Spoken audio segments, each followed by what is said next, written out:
Picture with me, if you will, a young couple and their beautiful little boy. Laughing, smiling, happy little boy who loves to read and loves trains just like his daddy. Picture that same young couple as they slowly watch the little boy fade away, the laughing, the smiles, and the words disappear. Picture that same young couple as they're told that their little boy has autism. I don't have to picture it. I lived it.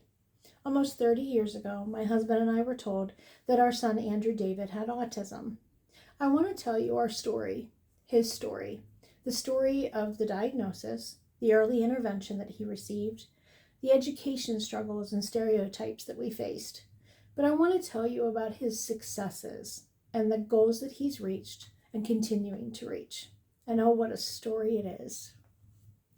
In 1996, I gave birth to Andrew David, a beautiful baby boy who was beloved by everybody, laughed and smiled and was happy all the time.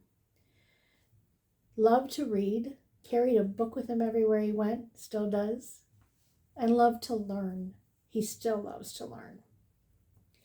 In 1998, we started to notice that Andrew was regressing. A lot of the milestones that he had reached were slowly gone. Words were gone. The full sentences that he was speaking were gone. We took him to doctors and he was diagnosed with mild autism.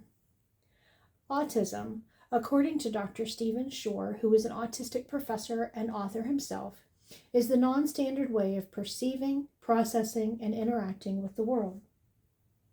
In 1999, when Andrew was diagnosed with autism, the cases for autism being diagnosed for children was 1 in 150. In 2000, that number was 1 in 122. In 2025, it is 1 in 31. The increase for that number, according to the CDC and according to the National Institute for Medicine, is due to an improved diagnostic techniques.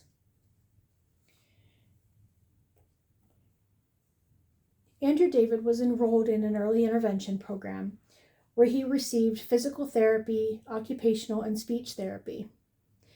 By the time he was 4.5, we were back to full sentences, and he's never stopped talking, but that's okay. I love having my little boy back. He continues to love to read, which is fantastic. We got that part back. By the time he was ready for kindergarten, we were ready to enroll him in a mainstream program, and oh, the adventures that awaited us there. We enrolled him in mainstream education in kindergarten. For the most part, he had wonderful teachers who loved him and appreciated the bright, happy little boy that he was.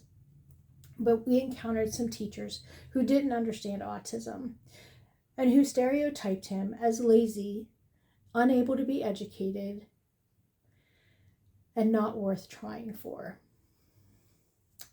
We overcame and battled those teachers for many years.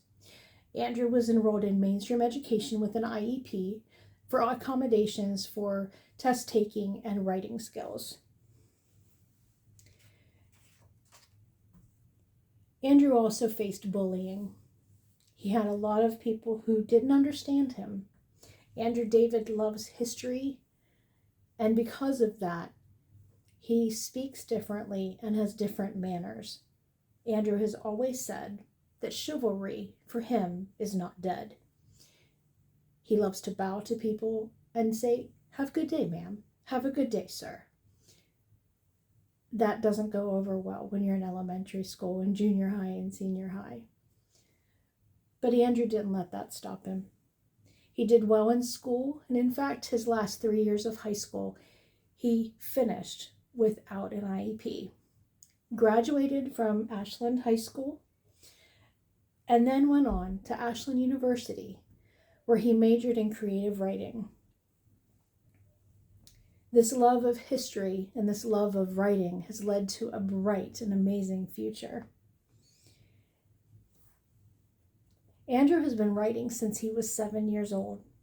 He would take Legos and draw huge maps on several pieces of paper and fight battles with those Legos, creating stories in his head and writing them down, first on paper, then in a word processor, and then on a laptop.